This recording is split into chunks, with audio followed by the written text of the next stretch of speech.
বিশ্বকে কাঁদিয়ে বিদায় নিয়েছিল ওমায়রা, দিয়ে গিয়েছিল ইতিহাসের সব থেকে মর্মান্তিক ছবিটি। 1985 সালের 13 নভেম্বর কলম্বিয়ার মফস্বল শহর আরমেরোর আকাশ সকাল থেকে ছিল মেঘলা, ঝেঁপে বৃষ্টি আসছিল মাঝে মাঝে। তখন বিকেল 4টা। বাবা আলভেরো এবং ভাই আলভেইরোর সঙ্গে জমি থেকে তুলে আনা ধান গোলায় তুলছিল 13 বছরের ফুটফুটে বালিকা ওমায়রা সানচেজ। মা মারিয়া অ্যালেইডা গিয়েছিলেন বাড়ি থেকে 160 কিলোমিটার দূরে থাকা কলম্বিয়ার রাজধানী বোগোতায়। সেখানে তিনি নার্সের কাজ করেন। হঠাৎ পশ্চিম দিক থেকে ভেসে এসেছিল গুম গুম আওয়াজ।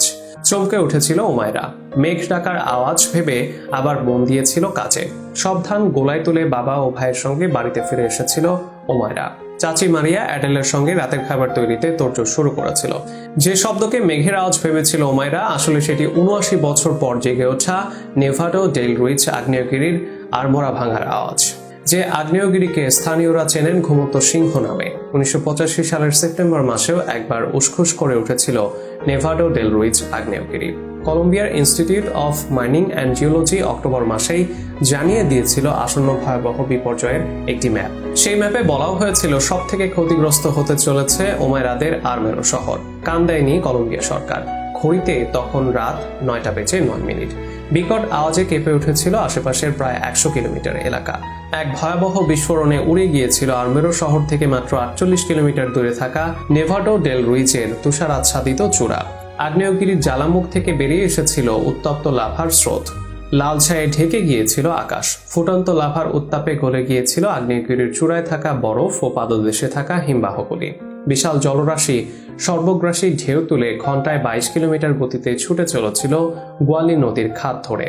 সঙ্গে নিয়ে চলেছিল হাজার হাজার বোল্ডার, পাথর, গাছ ও কাদা। ঢেউগুলি ছুটে চলেছিল 14টি জনপদের দিকে। প্রথম ও সবচেয়ে ভয়ঙ্কর আক্রমণটি হেনেছিল সামনে থাকা আরমেরো শহরের ওপর। কোটি কোটি টন কাদা, গাছ ও পাথর নিয়ে আসা প্রথম ঢেউটি আঘাত হানার 30 মিনিট আগেই অন্ধকারে ডুবে গিয়েছিল আরমেরো। শহরবাসীদের কানে আসছিল রক্তজল করে দেওয়ার কিছু আওয়াজ, কিন্তু কি হচ্ছে কেউ কিছু বুঝতে পারছিল না। তাই টর্চ নিয়ে বাড়ির বাইরে বেরিয়ে এসেছিল হাজার হাজার মানুষ। বাবা, ভাই ও চাচির সঙ্গে বাড়ির ছাদে উঠে পড়ে ওমায়রা। অন্ধকারে জোনাকির মতো ছোটাছুটি করতে থাকা টর্চগুলি ছাড়া অন্য কিছু নজরে আসছিল না ওমায়রার। হঠাৎ একই সঙ্গে নিভে গিয়েছিল কয়েক হাজার টর্চ। আর্তচিৎকার ভেসে এসেছিল চারদিক থেকে। শহরবাসী কিছু বুঝে ওঠার আগে আরমেরোকে আঘাত করেছিল পাথর, গাছের কুড়ি বয়ে আনা কাদার প্রথম ঢেউটি। ওমায়রাদের বাড়ির ছাদের উপর দিয়ে বয়ে যাওয়া 20 ফুট উচ্চতার ঢেউটি ভাসিয়ে নিয়ে গিয়েছিল ওমায়রার বাবা ও ভাইকে। ভেঙে পড়া ছাদের বিম ও লোহার কাঠামোয় আটকে গিয়েছিল ওমায়রা ও তার চাচি আলেইডা। ওমায়রাকে বুকে আঁকড়ে ধরেছিলেন কাকিমা, কিন্তু কাদার ঢেউ ক্রমশ গিলে নিতে শুরু করেছিল চাচিকে। কাদার স্রোতের নিচে তলিয়ে যেতে যেতে 2 হাত দিয়ে তার চাচি ধরে ফেলেছিলেন ওমায়রার পা দুটি। ঘটনার আকস্মিকতায় জ্ঞান হারিয়ে ফেলেছিল ওমায়রা। বৃষ্টি শুরু হয়েছিল আবার। বৃষ্টির ছাট গায়ে লাগায় জ্ঞান ফিরে এসেছিল ওমায়রার। সে বুঝতে পেরেছিল ঠিক থেকে কাদার মধ্যে গলা পর্যন্ত ডুবে আছে। কাদার নিচে কোথাও আটকে গিয়েছিল হাত পা। চারদিক থেকে ভেসে আসছিল আর্তনাদ, কিন্তু কিছুক্ষণ পর সেসব আর্তনাদও আর শোনা যাচ্ছিল না। বিধ্বস্ত আরমেরোর বুকে নেমে এসেছিল শ্মশানের নীরবতা। সত্যি আরমেরো তখন মৃত্যুপুরী। কাদার নিচে শেষ ঘুমিয়ে পড়েছিল প্রায় 25,000 আরমেরোবাসী। কাদার ওপর জমতে শুরু করেছিল বৃষ্টির জল। সেটি ছুঁয়েছিল গলা পর্যন্ত। কাদায় গেঁথে থাকা ওমায়রার চিবুক। পাগলের মতো চিৎকার করতে শুরু করেছিল ওমায়রা। বলছিল, বাবা তুমি কোথায়, আমাকে বাঁচাও, আমি যে তলিয়ে যাচ্ছি। এক সময় জল উঠে এসেছিল ওমায়রার নাকের কাছাকাছি। দুঃসাহসী ওমায়রা প্রায় অবিশ্বাস্যভাবে ডান হাতটা কাদা ও জঞ্জালের ভেতর থেকে মুক্ত করে নিয়েছিল। ডান হাত দিয়ে জঞ্জাল আঁকড়ে ভেসে থাকার চেষ্টা চালিয়ে গিয়েছিল রাতভর। নির্মম রাত এগিয়ে চলেছিল এক আশা জাগানিয়া ভোরের দিকে। 14 নভেম্বর 1985। দুর্ঘটনার প্রায় 10 ঘন্টা পরে এসেছিল রেড ক্রসের উদ্ধারকারী দল। উদ্ধারের কাছে হাত লাগিয়েছিল বেঁচে যাওয়া স্থানীয় মানুষদের সঙ্গে। গোটা আরমেরো জুড়ে ছড়িয়েছিল কাদায় গেঁথে যাওয়া হতভাগ্য শহরবাসীদের সব লাশ। উদ্ধারকারী দলের গলার আওয়াজ পেয়ে দেহের সর্বশক্তি একত্রিত করে ওমায়রা চিৎকার করে উঠেছিল, বলেছিল, আমাকে বাঁচাও, আমাকে বাঁচাও। মৃত্যুর স্তূপে বালিকার গলার আওয়াজ পেয়ে চমকে উঠেছিল উদ্ধারকারী দলের সদস্যরা। তন্ন তন্ন করে খোঁজার পর দলটির এক সদস্য দেখতে পেয়েছিলেন ওমায়রাকে। হাত ধরে টেনে তোলার চেষ্টা করেছিলেন।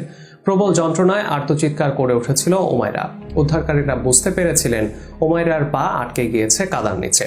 সারাটা দিন ধরে ওমায়রাকে ঘিরে থাকা পাথর, কাদা, কাঠ, টালি ও কংক্রিটের ভাঙা টুকরো সরিয়েছিলেন উদ্ধারকারীরা। মুক্ত করে ফেলেছিলেন উমাইরার বাম হাত ও কোমর, কিন্তু হাজার চেষ্টা করেও মুক্ত করা যায়নি পা দুটিকে। দেখা দিয়েছিল আরও এক বিপত্তি।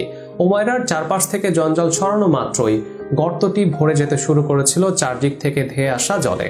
আবার জলের নিচে তলিয়ে যেতে শুরু করেছিল উমাইরা। তাকে ভাসিয়ে রাখার জন্য বুকের নিচে পরিয়ে দেয়া হয়েছিল বাতাস ভরা টিউব।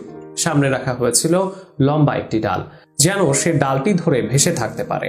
15 নভেম্বর 1985 দুর্ঘটনার 36 ঘন্টা পর এক ডুবুরি জলের নিচে গিয়েছিলেন। দেখেছিলেন এক শিউরে দেয়া দৃশ্য। গলা পর্যন্ত জলে হাঁটু মুড়ে বসে আছে উমাইরা। তার দুটি পায়ের হাঁটুর নিচে অংশ পিষে দিয়েছে কংক্রিটের একটি বিম। পিষে যাওয়া পা দুটি চেপে ধরে আছেন এক মৃত মহিলা। দ্রুত উঠে এসেছিল আতঙ্কিত ডুবুরি। ওয়াকিটাকির মাধ্যমে উদ্ধারকারী দল বারবার একটি পাম্প ও গ্যাস কাটার পাঠানোর আবেদন জানিয়েছিলেন কলম্বিয়া সরকারের কাছে, কারণ বেলচা, স্ট্রেচার, গাইতি ছাড়া অন্য কোনো সরঞ্জাম ছিল না তাদের কাছে। হেলিকপ্টারে ঝুলিয়ে একটি বুলডোজার পাঠানোরও আবেদন করেছিল তারা। যুদ্ধকালীন ভিত্তিতে আর্মেরোতে সেনা নামানোর কথাও বলেছিল উদ্ধারকারী দলটি, কিন্তু সেই আবেদনে সাড়া দেয়নি অমানবিক কলম্বিয়া সরকার। কারণ কলম্বিয়ার সেনারা তখন M19 গেরিলাদের বিরুদ্ধে লড়াই চালাচ্ছিল রাজধানী বোগোটার আশেপাশে। জারি হয়েছিল মৃত্যু পরোয়ানা। সব রকম চেষ্টা করেও উমাইরাকে উদ্ধার করতে ব্যর্থ হওয়া রেড ক্রস নিয়েছিল এক অবিশ্বাস্য সিদ্ধান্ত। কাদার নিচে আটকে থাকা উমাইরার পা দুটি অপারেশনের মাধ্যমে বাদ দিয়ে উমাইরাকেই তুলে আনা হবে। প্রায় 1 ঘন্টা ধরে আলোচনা করছিলেন চিকিৎসকরা। তারপর উদ্ধারকারী দলের নেতাকে চিকিৎসকরা জানিয়েছিলেন কাদা জলের নিচে গিয়ে এই অপারেশন করা সম্ভব নয়। তাছাড়া অপারেশন করলে নারকীয় যন্ত্রণা ভোগ করতে হবে বালিকাটিকে। অপারেশন করে বাঁচানো যাবে না উমাইরাকে। তার থেকে বরং উমাইরাকে উপহার দেয়া হোক স্বাভাবিক মৃত্যু। 50 ঘন্টারও বেশি এক গলা কাদায় দাঁড়িয়ে আছে ফুটফুটে মেয়েটি। অস্বাভাবিক হারে কমতে শুরু করেছে তার শরীরের তাপমাত্রা। আর মাত্র কয়েক ঘন্টা প্রকৃতি নিজেই ব্যথাহীন মৃত্যু উপহার দেবে উমাইরাকে। এই মর্মান্তিক সিদ্ধান্তই মেনে নিয়েছিল সবাই, যদিও তারা জানতেন এক নির্মম ও যন্ত্রণাময় মৃত্যুই উপহার পেতে চলেছে উমাইরা। উমাইরা জানতো না তার মৃত্যু পরোয়ানায় সই হয়ে গিয়েছে। তাই বুঝি সে এক বুক বাঁচার আশা নিয়ে গল্প শুরু করেছিল কলম্বিয়ার সাংবাদিক সান্টা মারিয়া বার্রাগানের সাথে। উমাইরার পাশে সান্টা মারিয়া ঠায় বসেছিলেন সেই 14 তারিখ সকাল থেকেই।